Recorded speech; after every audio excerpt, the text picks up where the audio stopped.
Fala, meus punheteiros de sigilo. Vocês estão bonzinho? Esse mal que vos fala espera sincero e cordialmente que sim.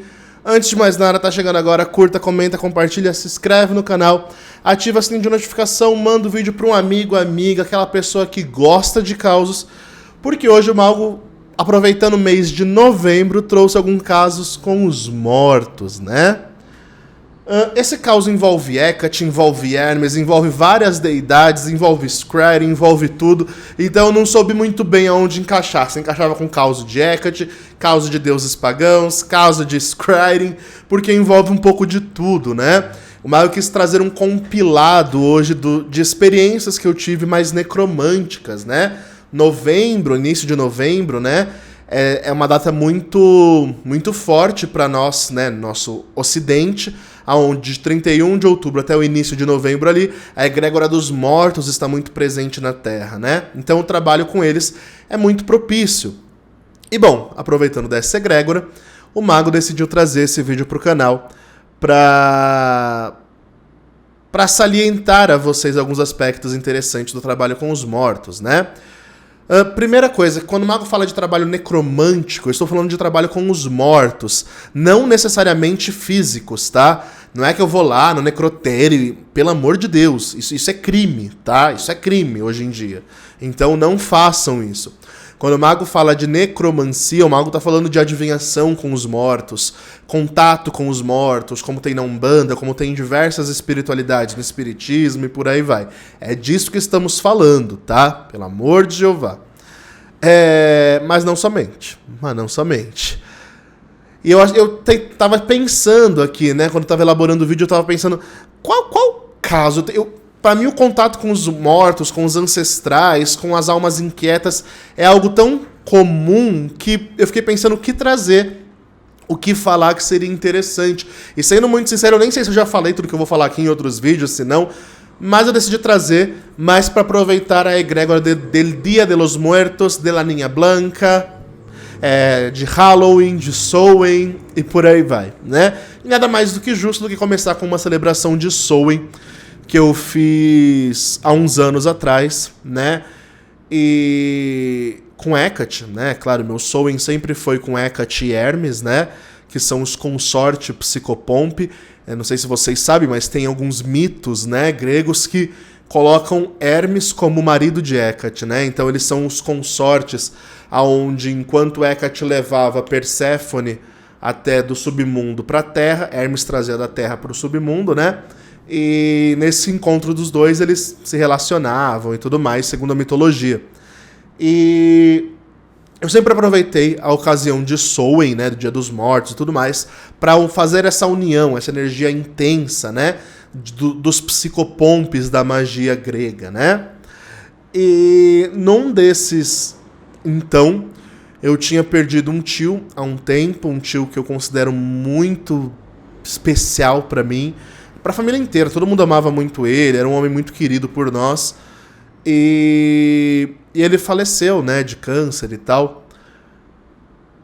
E nesse então, a família inteira ficou muito desolada, né, muito desolada.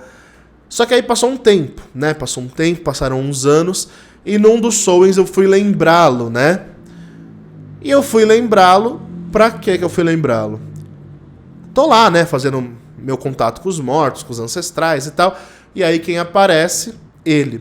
Aquilo me pegou muito de surpresa, mas muito, porque tinham feito missa de sétimo dia pra ele, tinham feito, sabe, todos os rituais de igreja fizeram pro defunto ir pro céu, né? E aí ele aparece ali. E claro que no Dia dos Mortos, os véus se afinam. Então, independente da morada que o morto esteja, se ele ainda não reencarnou, ele consegue ter contato com você. Esteja ele no umbral, esteja ele onde estiver. E aí ele apareceu com um semblante meio triste. E eu fiquei meio... eu fiquei sensibilizado pra cacete com a situação, porque eu gostava muito dele. E na hora começou a escorrer lágrima do meu olho e tal. E aí eu perguntei por que ele tava daquele jeito. E aí ele falou que as filhas dele, né, não deixavam ele fazer a passagem, que tinha muito apego, que não conseguiam superar, que não conseguiam deixar ele partir, que toda noite choravam pedindo a presença dele. E isso estava puxando a energia dele. Ele estava tentando ir embora e não conseguia. E aí eu sempre faço uma oferenda para Hecate, né? De Dia dos Mortos, que eu fiz até na missa enoquiana, essa mesma oferenda, que eu faço um mingau de farinha branca, né? E coloco limão, coloco frutas, coloco pão, coloco várias coisinhas ali dentro desse mingau, que é para atrair a energia dos mortos para esse tipo de oferenda. Segundo o que eu aprendi dentro de cultos de candomblé, cultos de Egum e necromancia mesmo, todos são unânimes nesse tipo de oferenda, né? De oferenda branca e tudo mais. E aí eu fiz, né, essa oferenda para atrair a alma dele. E o bizarro aconteceu, né? Eu tava lá concentrado em gnose na oferenda, puxando ele para Hecate, para Hermes, né? Com a energia de Hecate e Hermes dentro de mim. E puxando ele para essa energia, e chorando que nem doido. Foi muito difícil fazer esse ritual, porque eu tinha muito apego a ele. Então ter que me desapegar do momento que eu estava vivendo e fazer isso para puxar ele, para ele ir em paz, seguir o caminho dele. E ao mesmo tempo eu comecei a ouvir o choro das filhas dele que puxava como se fosse uma energia densa, atraindo ele para a terra. Era como se ele tivesse, numa visão espiritual, é como se ele tivesse com os braços presos e por um lado puxava ele para ficar na terra e por outro lado tentando puxar ele para ir embora. E é tão difícil falar disso. E aí eu puxei ele pra ir embora, eu consegui, mas foi muito difícil, eu tive que pedir Hecate pra cortar, tive que usar punhal. Nossa, foi muito, muito sofrido fazer isso. E quando ele finalmente foi pra luz ali, né, foi pego por Hermes, por Hecate ali, ele sorriu, né, ele deu um pequeno sorriso e me agradeceu. E falou que me amava muito e tudo mais, né? E foi muito forte esse contato que eu tive com ele, né? Com meu tio, meu padrinho, e um homem de um coração muito bom, né? Apesar de seus defeitos, um homem de coração muito bom. Essa experiência para mim foi muito marcante. Deixa eu me recompor aqui.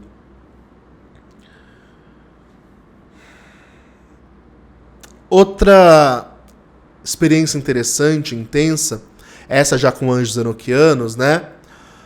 Foi no Samhain, no Dia dos Mortos do ano passado. Ano passado, 2022, isso mesmo.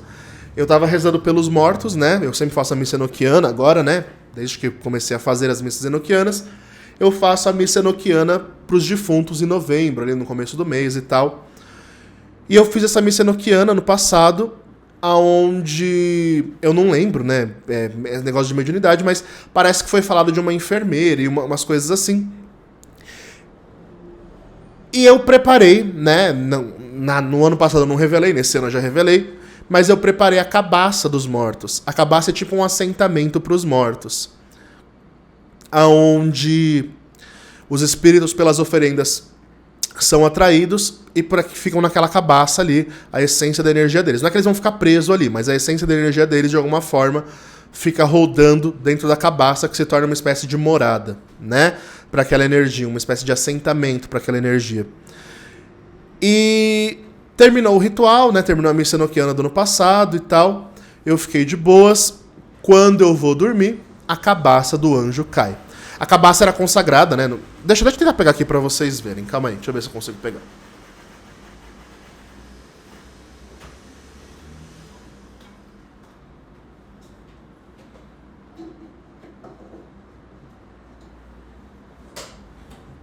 Aqui, peguei. Essas são as cabaças dos mortos, né? Eu não gosto nem de pegar porque a energia é densa. Mas esse ano eu fiz a de Saturno, ano passado eu fiz a da Lua, né? E aqui tá assentada a energia dos mortos, né? Eu peguei para ilustrar para vocês. E bom, tem o selo do... Cadê? O selo do rei, né? Não sei se vai dar para vocês verem.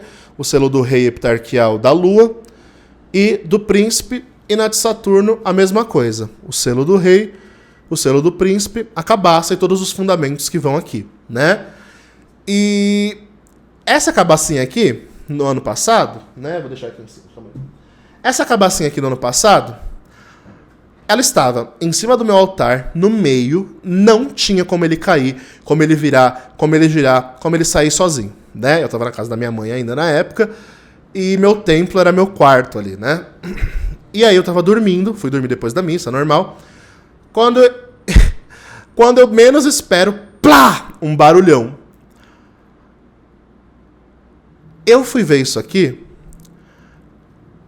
Isso aqui pegou no guarda-roupa, o guarda-roupa que fica atrás aqui do meu templo, né? Quem viu o Reels que eu postei do guarda-roupa do mago, é esse mesmo guarda-roupa que tinha no quarto, lá no meu antigo quarto. E isso aqui, não sei como, saiu. Tava meu quarto, minha cama aqui tá o altar e o meu templo, e aqui meu guarda-roupa. A minha cama tá no meio disso tudo. Isso daqui saiu daqui e voou com tudo, e bateu e fez um estalo fortíssimo no guarda-roupa. Sorte que não bateu no espelho, bateu na madeira. Pelo menos os espíritos foram bonzinhos, né? Isso daqui bateu na madeira e caiu no chão. Eu acordei assustadíssimo pra ver o que era. E aí eu olhei e vi a cabaça lá. Eu falei, gente, como assim? Né? Não tem como. E aí essa cabaça tava no chão. Ela tava assim no chão, ó. Mexendo. Eu fiquei assustadíssimo. Mas como já estou acostumado a lidar com essas coisas sobrenaturais, eu peguei a cabaça e falei, fica quieto. E coloquei no altar dos anjos lá, falei pros anjos dar um jeito. No que eu falei isso, um arrepio enorme subiu pela espinha e eu vi um espírito de uma pessoa que morreu de uma forma muito trágica, né? Atrás de mim. E ele falou que ele jamais aceitaria ficar ali dentro. Que ele não seria tratado, que anjo nenhum levaria a ele, que não sei o que. Toda uma revolta, um espírito extremamente obsessor. Aí eu peguei e falei, tá bom, então vai embora. Não tô te prendendo. A minha morada dos espíritos ali é uma passagem pra você ser encaminhado pros anjos. Não é pra você ficar ali. Não, porque a minha energia é muito pesada, que não sei o que. E o espírito começou a, né, querer fazer acontecer. Nesse tipo de caso, eu preciso dar um jeito no espírito. Porque senão ele vai começar a obsessionar minha casa, né? E eu falei, agora você tem duas alternativas. Ou você entra nessa cabaça à força, ou você vai embora da minha casa e vai pro raio que o parta. E aí ele falou que não ia pra lugar nenhum, porque ele ia dominar, que ele ia fazer, que ele ia acontecer, que ele ia estragar minha vida, que não sei o quê, que quem sou eu pra levantar meu punhal contra ele, que não sei o quê. Aí lá vai o mago, tem que fazer ritual. E pega a cabaça, e balança a cabaça, e chama o nome do anjo, e pega a energia do anjo, e taca a energia do anjo no espírito, que forcei ele a voltar pra cabaça. Voltou pra cabaça, pensei que tava tudo bem, fui deitar. Fui deitar, mais uma vez. Dessa vez não foi tão forte, né? Não bateu de um lado pro outro da cama. Mas a cabaça caiu no chão, sozinha de novo. E não tem como essa cabaça cair no chão, né? Não tem ventilador, não tem vento, não tem nada. Era no meio da madrugada, né? E mais uma vez a cabaça caindo no chão. Aí dessa vez eu falei, quer saber? Deixa mexer. Não vou me importar, vou dormir. Fui dormir. Quem disse que eu consigo dormir? Tive pesadelo. Tive uma coisa ruim. Sabe quando você tá tão cansado que você não aguenta mais? Aí no dia seguinte eu peguei essa cabaça, levei no cemitério. Olha o trabalho que uma missa enoquiana me deu. Levei no cemitério, tive que levar a cabaça no cemitério, despachar o espírito do bendito lá no cemitério, deixar com os Exu lá, pros Exu levar pro raio que o parta. Mas minha cabacinha, eu falei, minha cabacinha não. A cabaça eu trago de volta. A Exu falou que não era pra eu trazer de volta. Eu falei, eu vou trazer de volta sim, porque a cabaça tem o poder dos anjos e é um assentamento energético. Eu não vou deixar aqui pra qualquer um pegar, não. Porque na minha mão eu uso pra encaminhar. Na mão de gente ruim usa pra aprisionar espírito, né? E trabalhar com Egum. E foi isso, né? E foi isso que eu fiz. Trouxe a cabaça de volta pra casa, tá aqui até hoje, e não me deu mais problema, né? Por sorte, na missa enoquiana desse ano não aconteceu nada desse tipo.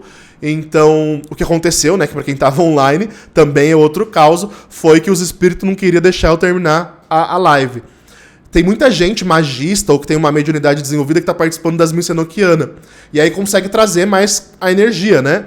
E aí tem muita gente canalizando a energia dos espíritos. E aí, gente, do nada, nesse ano, é um caos também, então eu vou contar aqui, pra quem não estava na live, né, quem não participou da missa, eu tentando encerrar a live e a live não encerrava. Quando eu falei, vou encerrar o contato, que eu tive que insistir com os espíritos, porque eles queriam ficar falando, queriam ficar trazendo mensagem pros entes queridos, sabe, toda essa coisa? E eu falei, vou encerrar. A live caiu. Do nada. Internet estava 100%, não tava chovendo, não tinha erro de falha, nada. E a live simplesmente caiu. Eu fui consultar o streaming, né, que eu tava usando, que é o Streamlabs, o aplicativo, né? Erro desconhecido tava escrito. Vocês acreditam? Aí eu tive que abrir outra live do nada, que tá até aí no canal, só pra fazer o banimento final da missa. Porque os espíritos não queriam ir embora, não.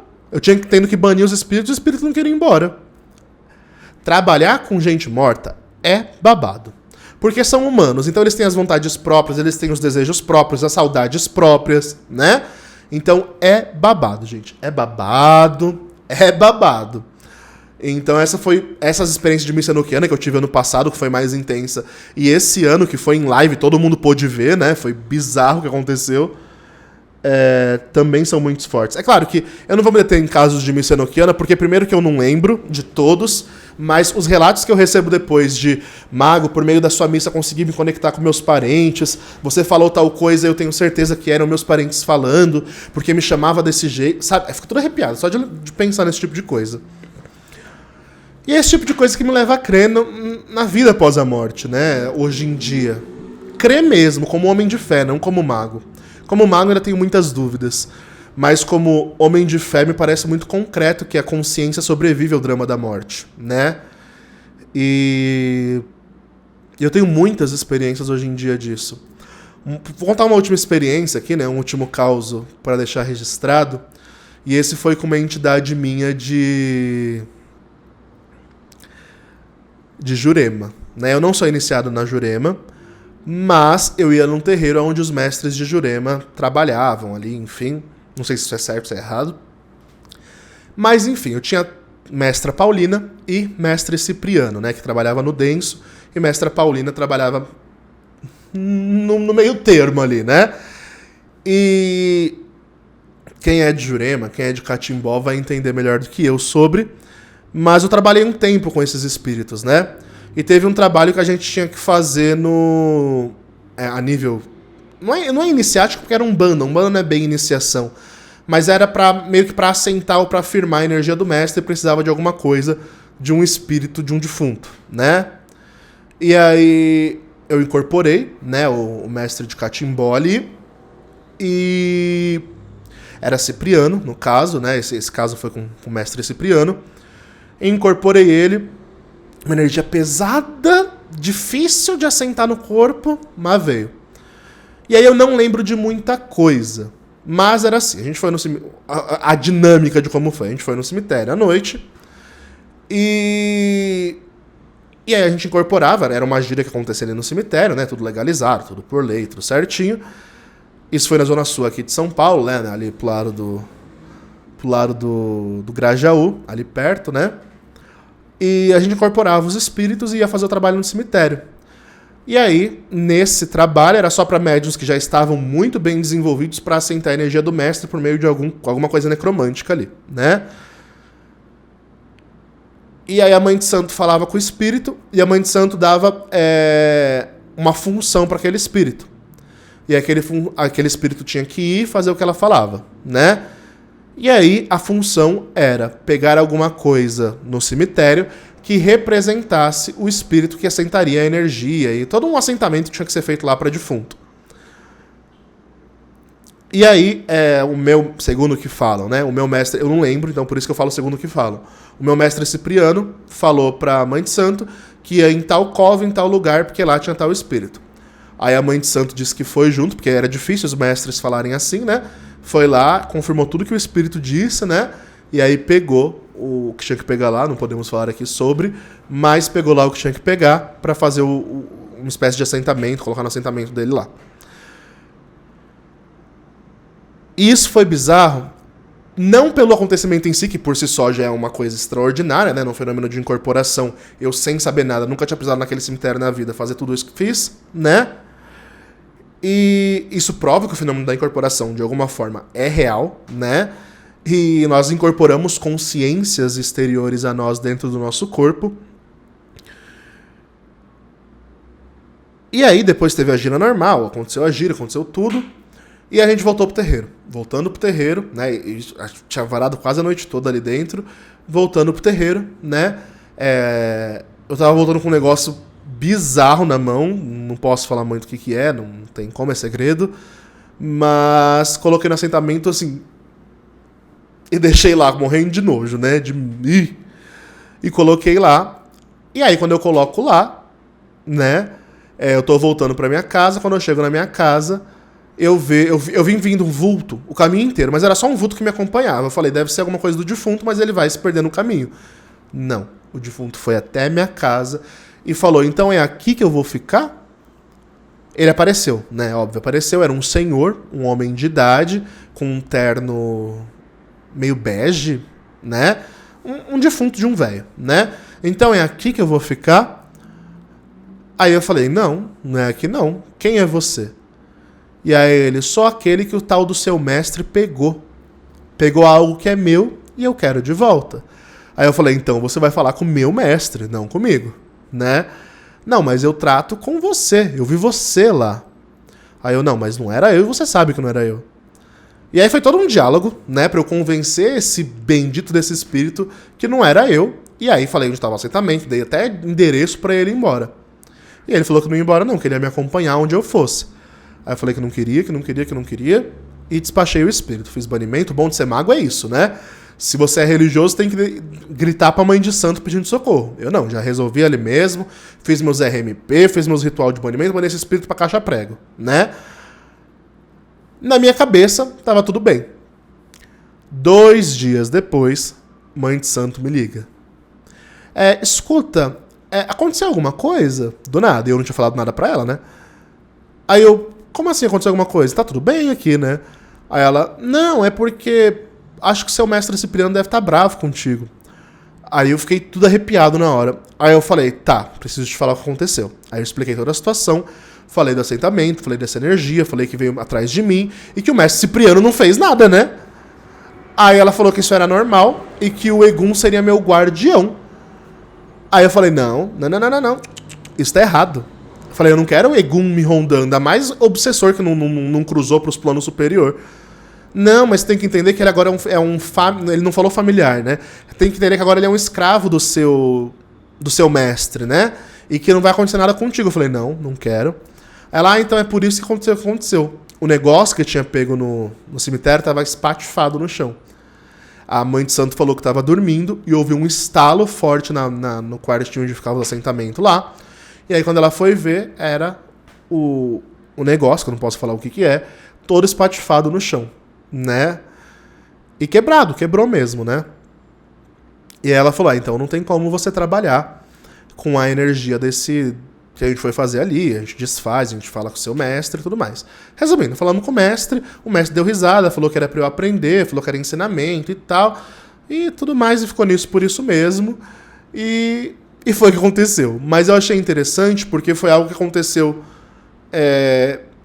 comigo, e a minha mãe de santo foi lá e previu em tudo, foi muito incrível. Por fim, né, e não menos importante, uma experiência de scrying que eu tive, até recente, faz uns meses atrás aí, aonde um espírito evoluído, que era mãe de um inscrito, veio até mim e me usou para fazer psicografia. Eu sempre tenho falado disso porque para mim foi muito marcante, porque eu nunca tinha feito psicografia na minha vida e sinceramente eu desconfiava muito desse dom mediúnico, não vou mentir, desconfiava porque não sei, sempre foi muito floreado de coisa, sabe? E eu sempre desconfiava um pouco. Até que aconteceu comigo, né? Eu tava lendo um scrying pra uma pessoa, e ele falou que queria saber da mãe e tal. Só que eu nunca imaginei que a mãe era um espírito de luz, super evoluído, que trabalhou com um monte de coisa espiritual em terra, e que foi continuar esse trabalho no plano astral. Quando chega a mulher, né? A mulher chega e fala, quero falar com meu filho. Eu falo, como? Escreve. Como? Pega caneta, pega papel em branco, tal caneta, tal cor. Me deu todos os negócios que eu tinha que fazer. Eu só fui fazendo. Ela, agora se abre pra mim entrar. Aí eu falei, não, você não vai incorporar em mim, eu não te conheço. Não preciso incorporar em você, preciso apenas encostar.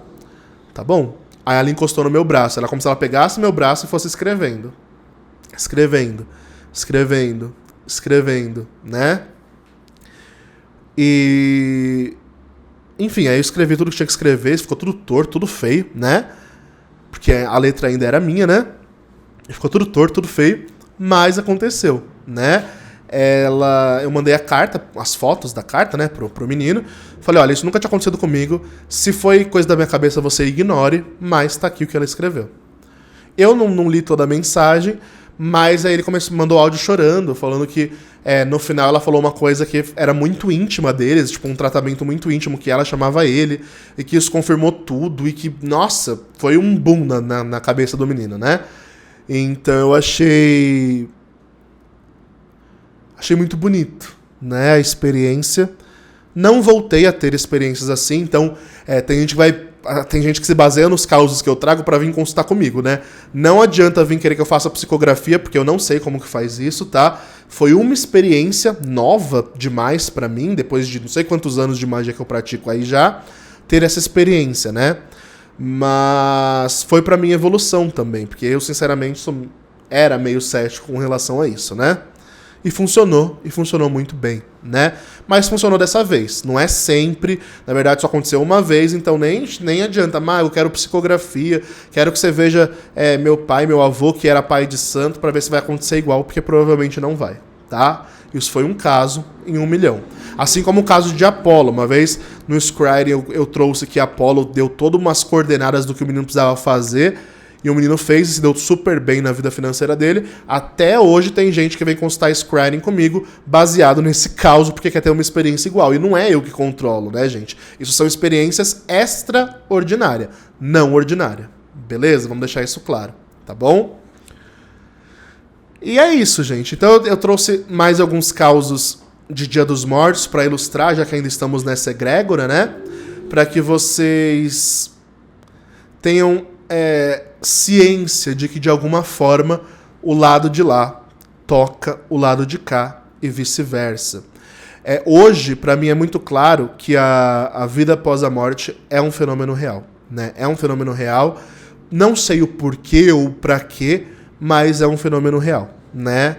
É muito doido pensar que a vida talvez seja eterna, né? Ou sejam ciclos repetitivos que não têm fim e, enfim, não dá muito pra justificar. Mas eu tenho muitos porquês ainda com relação a tudo isso, né? E eu acho que faz parte dessa aventura, né, de estar vivo. Mas, ilustrando, né, o mês de novembro, o mês dos mortos, eu já trabalhei também. Eu que disse que ia terminar, é que eu tenho tanto caos que eu vou lembrando um, vou lembrando outro, vou só falando, né? Uma vez eu trabalhei com os espíritos inquietos de Hecate, né? Hecate, ela tem o seu séquito de espíritos inquietos. E tinha uma pessoa que estava me atormentando a vida. E aí Hecate me deu as coordenadas de um trabalho para fazer com os eguns dela, né? Com os espíritos inquietos. E aí falou que era um trabalho que tinha que ser feito em cemitério, pipipipopopó. Eu odeio trabalho de cemitério porque eu sou muito sensitivo, então eu fico muito carregado, sabe? Mas fui lá fazer. Era pra eu pegar um caldeirão e fazer uma queima de caldeirão com os espíritos inquietos do cemitério em nome de Hecate. E aí fui lá e faço isso. Gente, eu juro que eu levei umas palhas bem velhas pra pôr fogo no caldeirão, o nome da data de nascimento da pessoa que precisava ser queimada e um pouquinho de terra de cemitério que era pra me estourar ali, que a Hecate pediu, né, do cruzeiro ali do cemitério. Aí fiz o que tinha que fazer, fiz toda a macumba, toda a evocação que a Hecate me deu pra fazer. De repente, eu vejo ao meu redor um monte de vulto, passando pra um lado pro outro. Parecia os Dementador do Harry Potter. E passa pra um lado e passa pro outro. E aí, a Hecate falava que eu tinha que ser forte pra lançar eles dentro do caldeirão com a minha energia. E aí eu fui fazendo, um após outro, um após outro, um após outro. Eu ia dançando ao redor daquele caldeirão e lançando o espírito naquele filho da puta. E lançando espírito, lançando espírito, lançando espírito. Essa pessoa, ela trabalhava comigo na época. E ela era muito filha da... Era um chefe, né? Era um coordenador lá. Ele era muito lazarento, muito lazarento. E aí eu fiz o trabalho, fiz tudo que tinha que fazer, chamei por Hecate, depois pra me desfazer do Zegum foi outro trabalho, mas vou só resumir aqui porque esse vídeo já tá longo demais. Mas aí fiz o trabalho, no dia seguinte estou eu indo trabalhar, não aconteceu muita coisa. Ele estava inquieto, ele estava com uma cara de assustado o tempo todo. Passou um mês que ele ficava indo pro trabalho com cara de assustado, né? Até que alguém chegou a perguntar a ele, tá tudo bem? Você tá sempre com cara de assustado ultimamente, né? Tá acontecendo alguma coisa, né? E aí perguntou na frente de todo mundo, assim. E aí ele respondeu em espanhol, porque ele falava espanhol, né? Ele era latino e tal. E ele respondeu que ele tava vendo coisas. E que ele tava muito perturbado com isso. E aí, né, ele foi ficando mais na dele, foi ficando mais mansinho. O suceder dos fatos foram que ele foi entrando em uma obsessão com isso, foi ficando cada vez mais paranoico. Ele sempre vinha com barba feita, barba por fazer, ficou pinel, começou a ficar doido. Não falava coisa com coisa, até que em menos de um mês foi demitido porque não quis buscar ajuda profissional. Dizia que não estava ficando louco, que não precisava de ajuda, que não precisava de tratamento, que não sei o que, não sei o que lá. Resumindo, ó, mandado embora. Porque gente ruim tem mais a que se... né? O povo acha que, porque o mago trabalha com anjinho, ele é bonzinho. Não, quando a pessoa tem que merecer a justiça divina, ela merece, né? E eu falo isso, gente, pra exemplificar pra vocês que o trabalho necromântico, ele nem sempre é pra adivinhação, ou pra encaminhamento de alma, ou pra trabalhar com guias espirituais que foram encarnados, como no espiritismo, na Umbanda. Ele também é pra, né, lascar os outros. Trabalho com Egum, a gente costuma fazer muito isso, né, de lascar os outros. E é isso, né, então foram os causos de hoje que o Mago quis ilustrar para aproveitar o Dia dos Mortos, não deixar passar em branco. Sei que esse vídeo vai sair um pouco depois do Dia dos Mortos, né? Acho que esse vídeo deve sair pro canal lá pro dia 12, 13, não sei muito bem. Mas é isso. Bom, gente, então, dia 6, recadinhos do Mago, né? Dia 6, oxe, olha, tô com dia 6 na cabeça do nada. No final do mês, nós teremos o nosso rito coletivo de saúde com o anjo sênior enoquiano Ligue de Sá. Tem causos sobre ele, se você quiser conhecer um pouco da atuação desse anjo. O rito vai ser bem bacana, né? Se você quiser participar, será muito mais que bem-vindo. O ritual é rito de saúde, mas não somente para quem está doente. Para quem está bom também, quiser melhorar sua saúde, o rito também é para você, tá bom? Também o Mago avisa que a agenda dele está para dezembro, já quando esse vídeo for pro canal. Então se você quer marcar alguma consulta, saiba que vai ter que esperar um pouquinho aí pra gente conseguir marcar, tá bom? Também, se quiser fazer trabalho de magia, tiver condições de arcar com trabalho individual, custa em torno de R$2.000, chama que a gente tenta agendar e fazer acontecer.